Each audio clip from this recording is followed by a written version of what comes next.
Assalamualaikum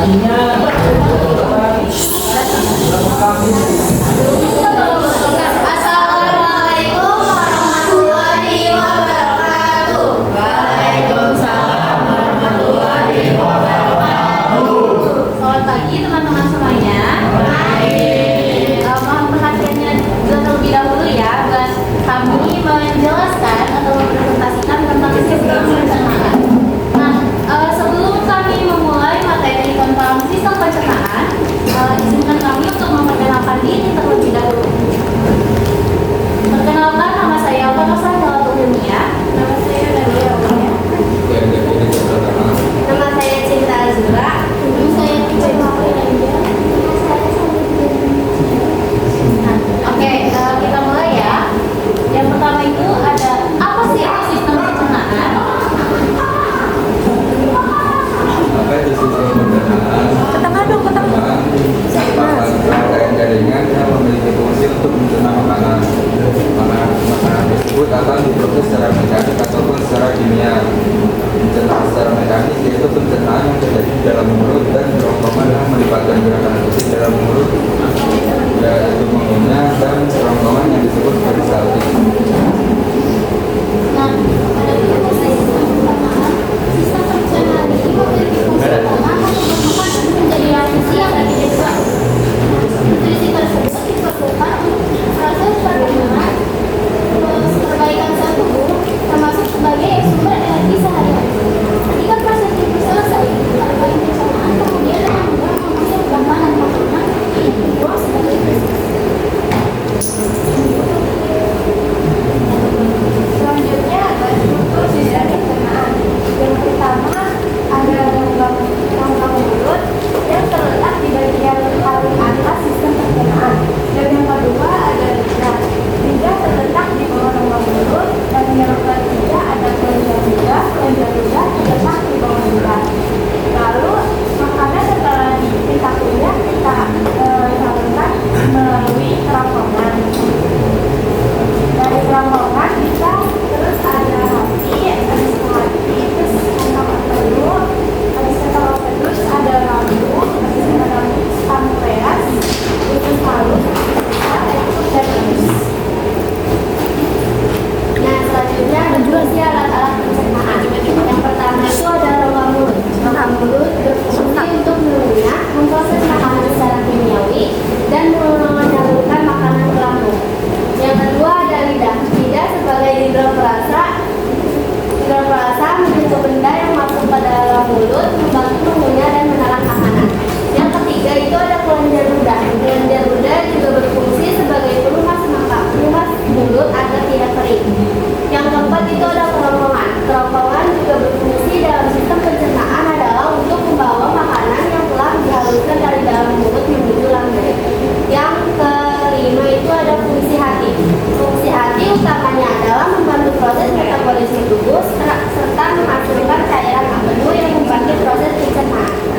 Yang keenam itu ada kantong empedu. Kantong empedu juga berfungsi untuk membantu proses pencernaan lemak di dalam tubuh. Nah, yang ketujuh itu ada lambung. Lambung juga berfungsi untuk mencerna makanan setelah masuk melalui mulut kita dan disalurkan melalui kerongkongan. Yang kedelapan itu ada pankreas. Pankreas juga berfungsi untuk menghasilkan enzim pencernaan yang akan dibawa menuju usus halus dan saluran cerna lainnya untuk membantu memecah dan mengolah makanan.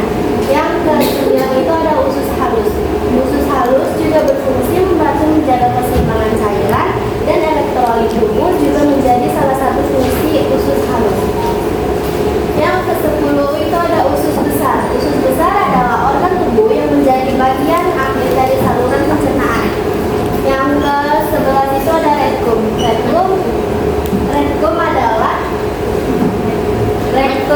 Rektum adalah bagian akhir dari usus besar yang berfungsi untuk menampung fase sebelum dikeluarkan dari dalam tubuh. Yang ke-12 dan yang terakhir itu ada anus. Anus dalam sistem pencernaan sangat penting karena berfungsi untuk menjadi jalan keluar fase dari tubuh.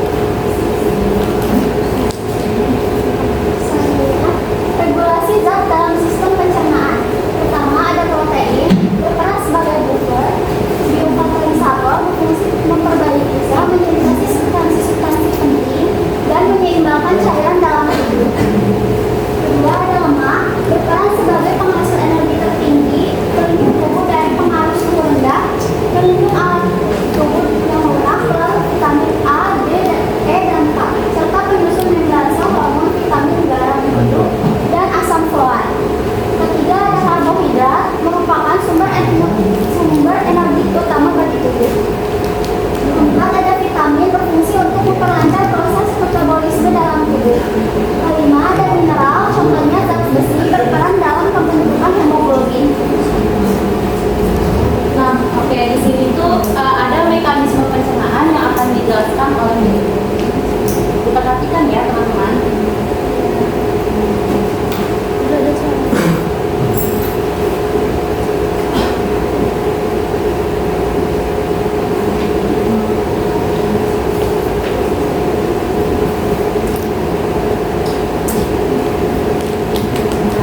Oke, nah di sini kita udah ada alat peraga tentang sistem pencernaan.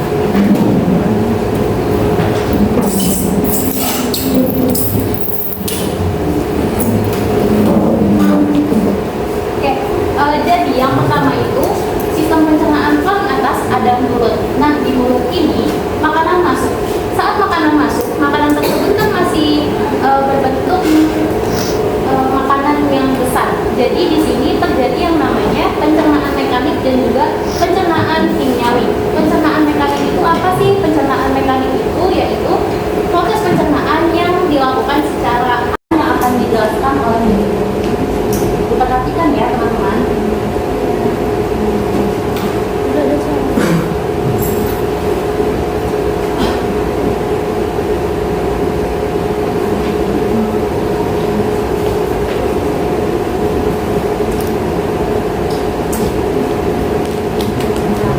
Oke, nah di sini kita udah ada alat peraga tentang sistem pencernaan.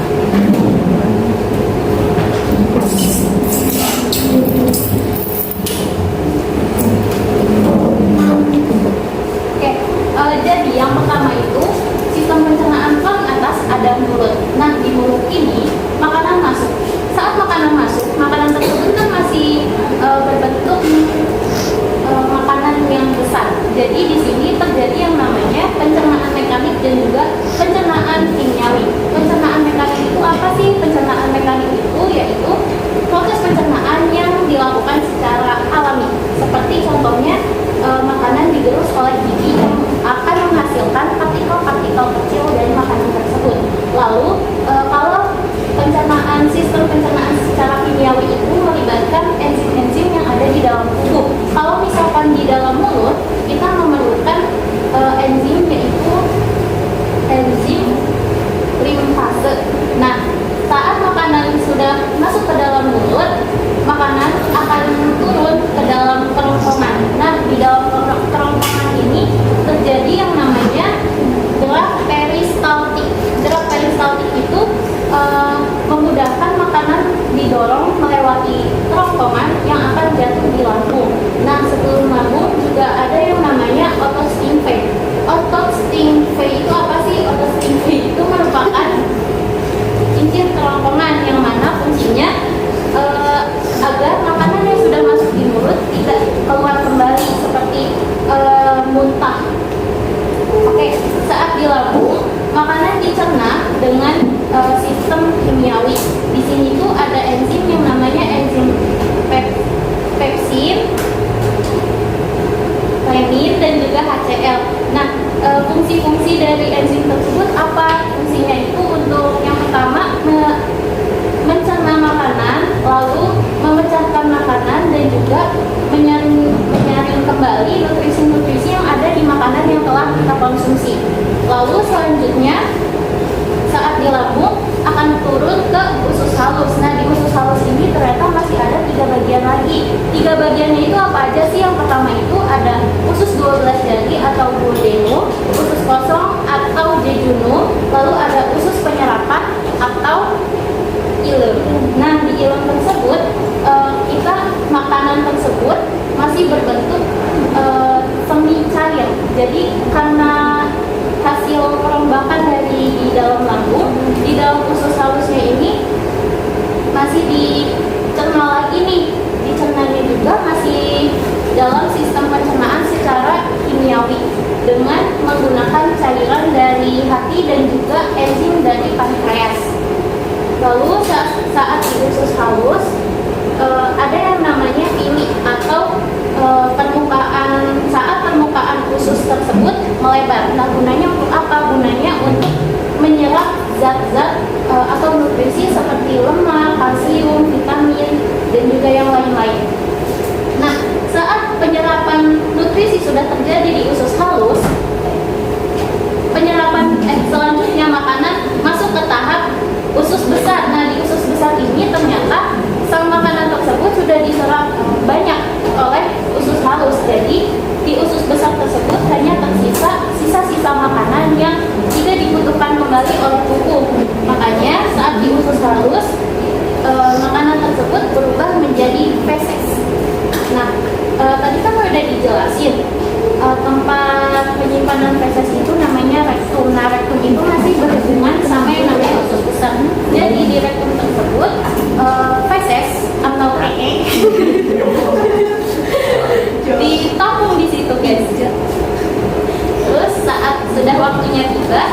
spesies tersebut keluar melewati anus.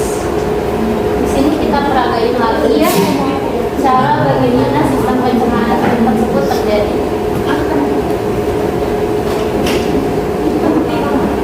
Ada baunya.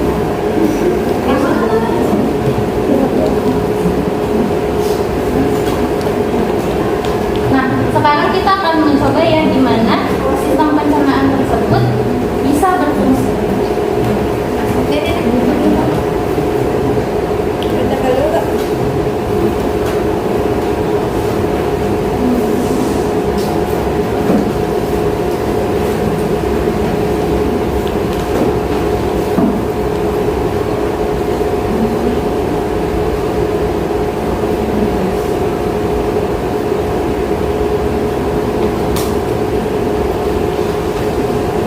Nah, ini proses masuk ke dalam mulut lalu ke lambung. Nah, di lambung ini terjadi yang namanya pemecahan makanan kembali karena waktu di mulut ini makanan masih berbentuk masanya masih padat ya, atau disebut juga dengan bolus. Kalau di lambung makanan sudah bisa tercerna dengan bentuk semi cair.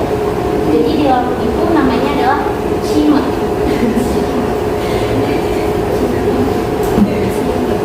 Jadi seperti ini teman-teman.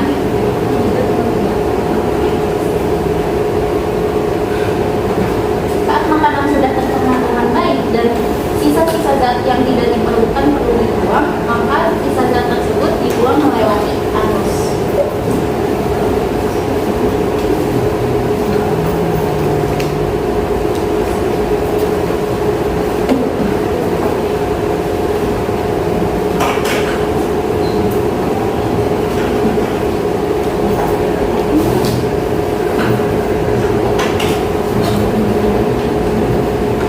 Renin dan juga HCl. Nah, fungsi-fungsi dari enzim tersebut apa? Fungsinya itu untuk yang pertama mencerna makanan, lalu memecahkan makanan dan juga menyaring kembali nutrisi-nutrisi yang ada di makanan yang telah kita konsumsi. Lalu selanjutnya saat di lambung akan turun ke usus halus. Nah, di usus halus ini ternyata masih ada 3 bagian lagi. 3 bagiannya itu apa aja sih? Yang pertama itu ada usus 12 jari atau duodenum, usus kosong atau jejunum, lalu ada usus penyerapan atau ileum. Nah, di ileum tersebut kita makanan tersebut masih berbentuk semi cair. Jadi karena hasil perombakan dari di dalam lambung, di dalam usus halusnya ini masih dicerna lagi nih. Dicernanya juga masih dalam sistem pencernaan secara kimiawi dengan menggunakan cairan dari hati dan juga enzim dari pankreas. Lalu saat di usus halus ada yang namanya pili atau saat permukaan usus tersebut melebar. Nah, gunanya untuk apa? Gunanya untuk menyerap zat-zat atau nutrisi seperti lemak, kalsium, vitamin, dan juga yang lain-lain. Nah, saat penyerapan nutrisi sudah terjadi di usus halus, selanjutnya makanan masuk ke tahap usus besar. Nah, di usus besar ini ternyata sang makanan tersebut sudah diserap banyak oleh usus halus. Jadi di usus besar tersebut hanya tersisa sisa-sisa makanan yang tidak dibutuhkan kembali oleh tubuh. Makanya saat di usus halus makanan tersebut berubah menjadi feses. Nah, tadi kan udah dijelasin tempat penyimpanan feses itu namanya rektum. Nah, rektum itu masih berhubungan sama yang namanya usus besar. Jadi di rektum tersebut feses atau ditampung di situ, guys. Terus saat sudah waktunya tiba, spesies tersebut keluar melewati anus. Di sini kita peragain lagi ya cara bagaimana sistem pencernaan tersebut terjadi.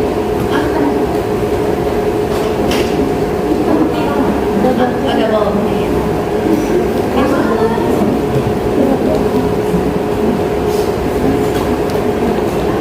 Nah, sekarang kita akan mencoba ya gimana sistem pencernaan tersebut bisa berfungsi.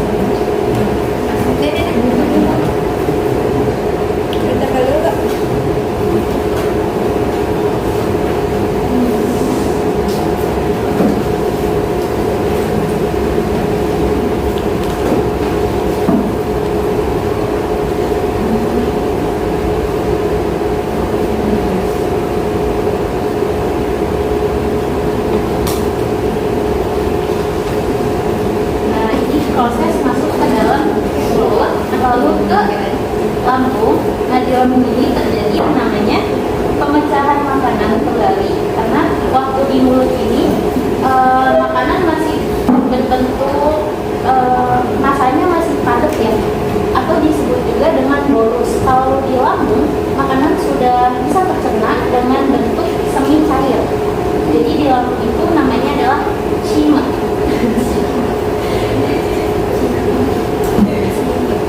Jadi seperti ini teman-teman.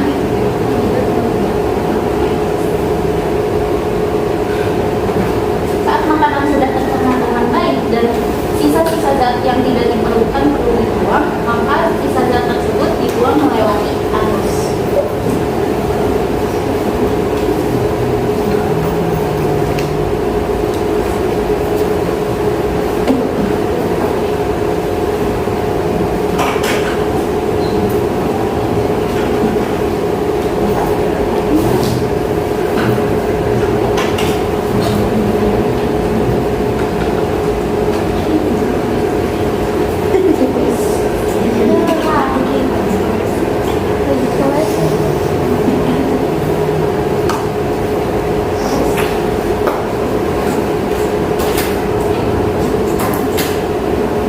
Jadi selanjutnya di sini ada gejala gangguan pencernaannya. Gejala yang itu seperti yang nggak jauh-jauh kita pernah rasain kan, pas pagi-pagi tuh udah rapi. Nah, yang pertama ada sakit perut, terus buang angin terus menerus dan muntah-muntah. Next. Oke, sekian materi yang sudah kami jelaskan tentang sistem pencernaan. Apakah ada yang ingin ditanyakan?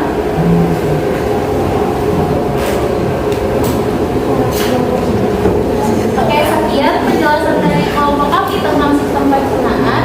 Semoga bisa dimengerti oleh teman-teman semua dan semoga bisa bermanfaat buat kita dan juga buat teman-teman semuanya. Terima kasih. Wassalamualaikum